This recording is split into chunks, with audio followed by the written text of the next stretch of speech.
Tonight, Port Lincoln residents urged to remain vigilant after an elderly man was robbed inside his own home. And proving the doubters wrong, Whyala's loopy jetty wins yet another award for its unique design. From our 7 Spencer Golf Studios, your nightly news with Madeline Kerr begins now. Good evening, thanks for joining us. After opening back in 2020, Whyala's world-class jetty continues to win big.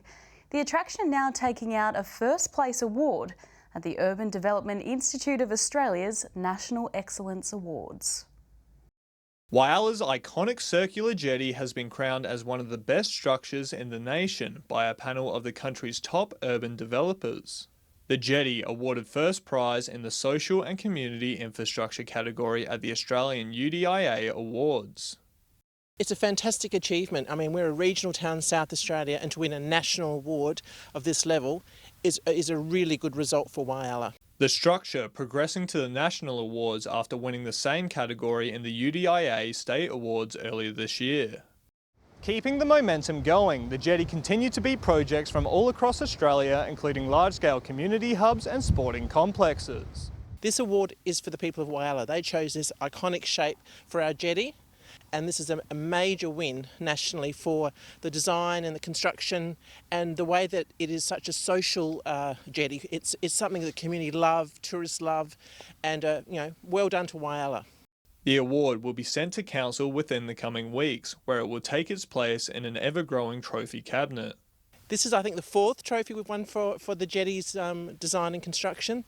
So yes, very great news, but it just shows you how iconic the shape is. You know, it's a game changer for our city, and obviously nationally to be recognised shows you how special this particular jetty is. The Mayor says the award-winning jetty is a reflection of Whyala's excellence and is something that all community members should have a sense of pride in. Edward McCarroll, 7 Spencer Golf News. Police are urging Port Lincoln residents to remain vigilant when answering their doors to unexpected visitors. The message comes after a police investigation into an alleged theft last week, which saw an elderly man robbed. Last Monday, the man was home alone when he answered a knock on his door from a woman asking to use his bathroom. A short time later, the woman allegedly left the home along with some cash. The woman police want to speak to is described as being of Aboriginal appearance, aged in her 20s or 30s. Police say she was wearing a long-sleeve tracksuit jacket and pants. The incident serving as a reminder to never let strangers into your home. Anyone with information about this particular incident or similar incidents is asked to contact Crime Stoppers. People from across the region made their way to Port Lincoln on Sunday for this year's annual long lunch. Local produce was on display, from food, drink and live music. Proceeds of the day going to a charity of a worthy cause. Our reporter Henry Millick brings you the full recap. A day full of food, drinks, music and lots of laughs.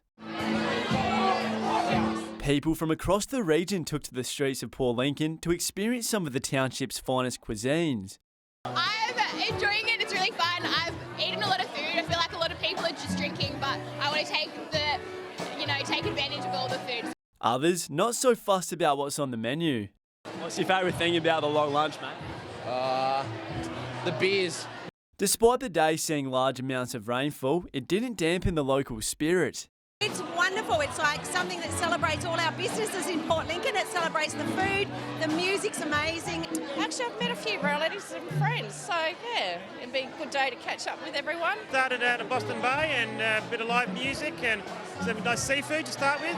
Money from raffles, bus tickets and the restaurants was raised for the Zonta charity, a worthy cause supporting women around the world. Zonta is an international organisation for basically making the world a better place for women and girls. We're here at the Long Lunch fundraising by buying bus passes. You can support birthing kits. That's one of our projects we do. We fundraise for different projects. The day concluded with people dancing into the night. Henry Millick, 7 Spencer Golf News. Still to come tonight, from farm animals to helicopter rides. Broken Hill's Ag Fair returns after several years of pandemic postponements. And the Copper Coast heats up for the inaugural Flame Festival.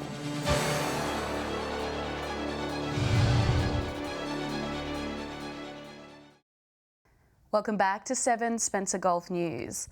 The Broken Hill Ag Fair returned over the weekend after 4 years in the wilderness. Locals and tourists flocked to the racecourse to check out everything from tractors to cooking demonstrations. From celebrity chef Justine Schofield.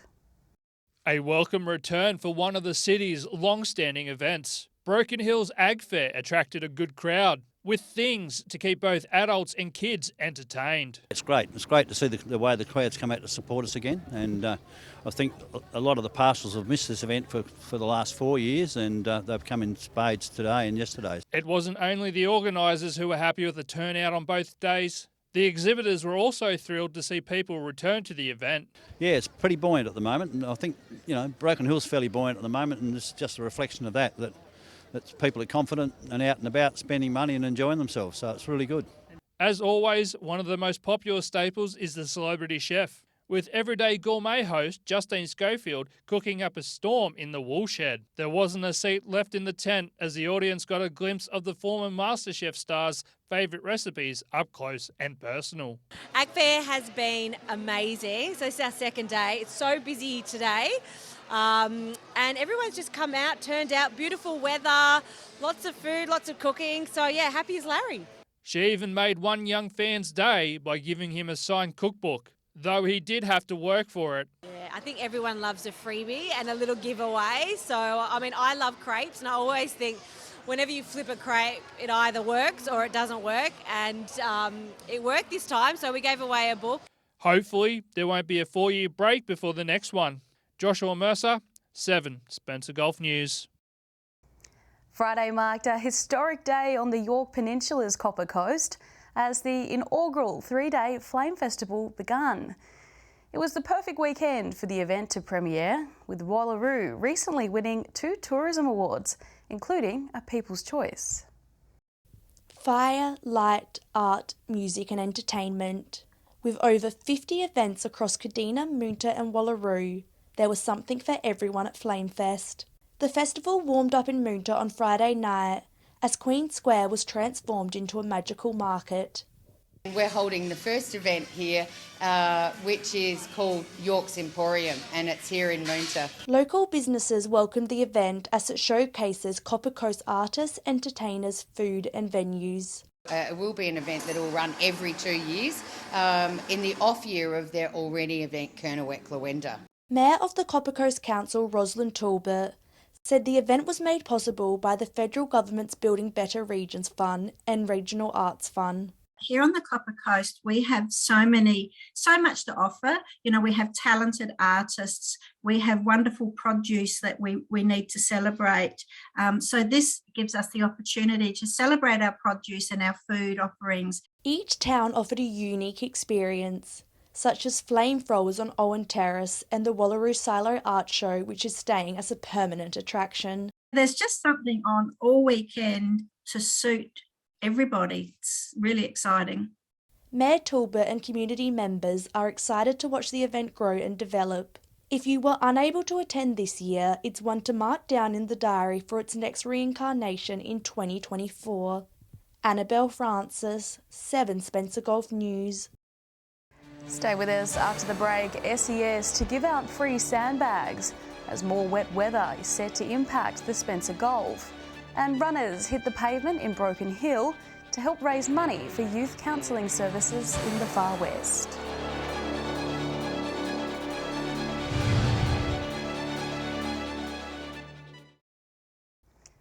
Welcome back. With our region being lashed by strong winds and downpours, the SES is advising the communities to stay vigilant.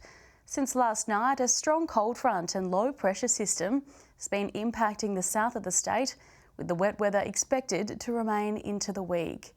The State Emergency Services giving out free sandbags today in Tumby Bay, Port Pirie and Quorn ahead of more rain. For more information, call the SA Emergency Info line on 1800 362 361. One of Port Lincoln's most familiar banks is getting a makeover. The Bendigo Community Bank has officially begun its rebranding by upgrading its signage and colours around the township. And that's just the start. Banking in Port Lincoln just got a new look. The Bendigo Community Bank has launched its new rebranding nationwide, and changes can already be seen in the Eyre Peninsula.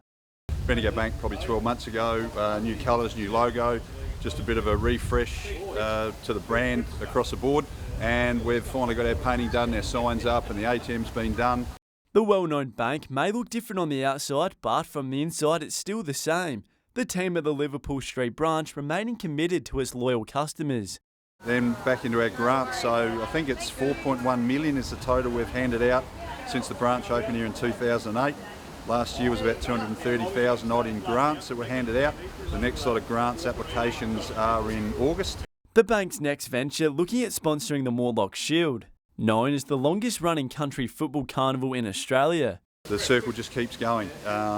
Morlock Shield in 2 weeks' time, sponsoring that again, just to make sure we keep that carnival going, so young fellas have got that bloody stepping stone to keep playing the best footy they can. Bendigo Community Bank encouraging people to come forward for sponsorships. Come and see us. There's a sponsorship application form, pretty straightforward, 3 pages. Let us know what you want the funds for, who it's going to support, and we will come to the party. Henry Millick, 7 Spencer Golf News. Broken Hill PCYC partnered up with Lifeline's Country to Coast for a 5K run to raise money for youth counselling services in the city. The sun shone as runners took off from Queen Elizabeth Park and made their way to the PCYC, pounding the pavement to ensure our youth are looked after. The kids out here, they go through a lot, being remote rural as well, and a lot of the children don't realise they have access to this sort of stuff like youth counselling services and all that. Back at the hall, Lifeline Ambassador Brendan Cullen was the guest speaker and was there to answer any questions people had about mental health. Yeah, youth services in Broken Hill are running at a shortage, certainly counsellors, and not only in Broken Hill but Australia-wide. Lifeline and PCYC are still taking donations up until Saturday if you would like to support the service. Stay with us after the break. 1 million paws for a very good cause. The RSPCA's community event returns to Broken Hill. We'll have the weather details with Alex Sykes.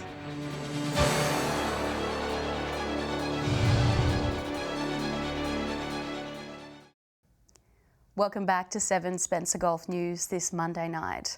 It was a weekend of fundraising in the Silver City as the RSPCA held its Million Paws Walk on Sunday morning, the first since 2019. The weather was great for every person and their dog to take a leisurely stroll around town. With things getting back to some sort of normality around the world, much-loved events are returning to the Silver City. Take the RSPCA's Million Paws Walk, for example. We're happy with the turnout that we did get. It's a little bit quieter than other years, but I think having a couple of years off and a busy weekend for a lot of people probably affected that, but that's something to remember for our next year. Dog owners converged at Zinc Lakes in the city's south to give their four-legged friends a bit of exercise. But walking wasn't the only thing on the agenda, with the organisation's education crew at the event from Sydney to give owners advice if they needed it, for all animals, great and small. Educating people about taking care of their animals, how to provide them with all of their needs, and just general responsible pet ownership. Kids also got to have some fun too, taking part in an egg and spoon race as well as receiving a goodie bag. So we try to involve the kids as well, a nice family day out for everyone. They enjoy having some games and prizes as well, so we try to provide for them too. If you missed the walk, you can still donate online by checking out the RSPCA website or visit the clinic on South Road. Joshua Mercer, 7 Spencer Golf News. As round 6 comes to a close, footy teams across the Spencer Gulf and Broken Hill now know where they stand on the ladder and what they need to do to keep climbing. The round also saw some excitement in Whyalla as locals met, versed and played alongside Collingwood legend Dane Swan. Annabelle Francis has this week's footy wrap. Benno Oval hosted the match of the round with former Collingwood Magpie star Dane Swan dusting off the footy boots and wearing the Demons Guernsey. Despite having a Brownlow medalist on their side, South experienced a smashing of 72 points against Rapina. At Memorial Oval West, Whyalla dominated from the start and stopped North from scoring until the second quarter. The final score was 66-17. The scores were more even between Waroona Bay and Centrals. Either of the teams could have taken the win until the very last quarter. Waroona Bay celebrated the victory, winning by 23 points. In Port Lincoln, South took on the Tasman Roosters. Again, the scores were pretty much even throughout the match, but the Roosters dominated in the last quarter and ended up winning 90-49. Boston were unable to secure their first win against Mallee Park, with the final scores being 117-53. The Marble Range proved why they are on top of the ladder when they won 99-53 against Waybacks, with Jeb Casanova and Tynan Keeley scoring 4 goals each. In the Spencer Golf League, South and Centrals battled it out, but South was too good, winning 136-42. In Port Pirie, the Lions won by a huge 125 points against West Augusta, demonstrating why they're on top of the ladder. Despite playing on their home ground and a strong first quarter, Port couldn't manage a win against Sollies. The end score was 136-57. Finally to the York Peninsula, where Ardrossan took on the Eagles. It was a slow start for the Eagles, but they fought back in the second half, in the end going down to Ardrossan 76-56. Kadina dominated the game from the start and only let Parsky score twice in the whole match, while Jake Von Batuch scored a huge 7 goals in Kadina. In Moonta, CMS were the stronger team throughout, winning 100-38. It was an exciting match between Wallaroo and CYC, with CYC taking the win 80-53. That was a look at football results from across the region. We will be back tomorrow night with some other exciting sporting matches that took place over the weekend. Time now to take a look at what's happening in the weather with Alex Sykes. Alex, some very wintry weather around. Good evening. You're not wrong, Maddie. Showers and windy conditions across most of the region today, with a number of weather warnings in place as a cold front crosses the southern part of Australia, impacting our region. At 3 p.m, Port Augusta had a shower of 2 and was 17. Broken Hill only got to 11 today, and Port Pirie had a max of 16. Looking further out now, Port Lincoln and Woodner both got to 18. It reached 15 degrees in Kadina, Cleve and Adelaide, Whyalla was 17 and Cooper Pedy was partly cloudy and 16. Taking a look at the satellite image now, clouds streaming over southern, northern and eastern South Australia with a trough, and a cold front is generating thunderstorms and heavy rainfall, mainly in the southern parts of the state. A severe weather warning, a warning to sheep graziers and a marine wind warning remains current for the region. Moving on to tomorrow's weather outlook now, and we'll start with the Gulf waters. West to northwesterly winds 25 to 35 knots, turning southwesterly around midday, seas 2 to 3 metres and south to southwesterly swells below a metre.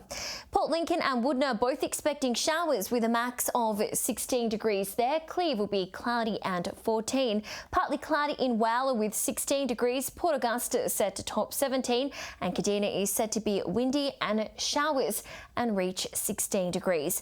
Showers easing in Port Pirie, also 16. Clare to reach just 12, and over the border at Broken Hill it'll be partly cloudy and a max of 14 degrees. Taking a look further through the week now, starting with Wednesday, Port Lincoln, Woodner and Kadina all set to be cloudy and reach 16. Possible shower in Whyalla with 15. Partly cloudy in Port Augusta, also 15. Broken Hill with a max of 12 degrees. To Thursday, and showers are expected in most parts. A shower or 2 in Port Pirie, Kadina and Cooper Pedy, all 15 degrees. Port Augusta and Whyalla both 14. Cloudy across the border in Broken Hill with a top of 12 degrees and Port Lincoln 16. Those showers continuing in Friday. Port Lincoln to top 18, mostly sunny in Cooper Pedy, also a max of 18 degrees, and Broken Hill to reach 13 degrees. Well, Maddie, this cold front has brought the winter season forward a few days. It's certainly going to be wet and cold this week, so definitely will need to rug up. And that's all the weather from me for tonight. I'll see you a little later with an update. It's back to you. Thanks for that, Alex. And that's the local news this Monday. I'm Madeline Kerr. Thanks for joining us. I'll have updates a little later, but until then, enjoy your evening. Good night.